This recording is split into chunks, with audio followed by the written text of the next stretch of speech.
მიყვარდა ეს სტუმრებით თვეში ორჯერ. აბა ღომი, აბა ისა, აბა ესა, მაგრამ მოხდა ისე რომ ის ბინა დაუთმო. ულამაზესი ბინა იყო ის. ციცოს უნდა ამ ბინის ყიდვა წლები. გავცვალეთ ასე ვთქვათ და მოხდა ესეთი გარიგებასავით რა და არ მგონია რომ აწი კიდე გავაკეთო. ვიცი რა არის, მე მივხვდი რომ ძალიან ბევრი ადამიანის სახში მე ნაყოფი არა ვარ.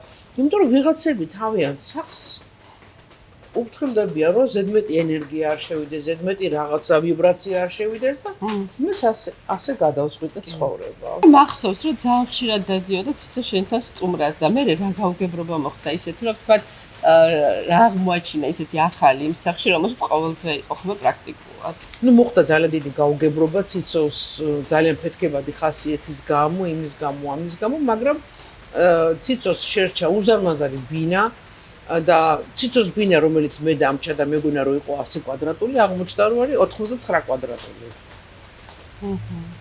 ავაზომინე და მეუბნებოდა რომ 7 არის, მაგრამ ეს ახლა გავიგე, მაგის გამო არ მომხდარა ჭუბი. მოხდა ჭუბი იმის გამო რომ რაღაცა ნუ მეზარება რა, ციცოს ნერვებმა უტყუნა.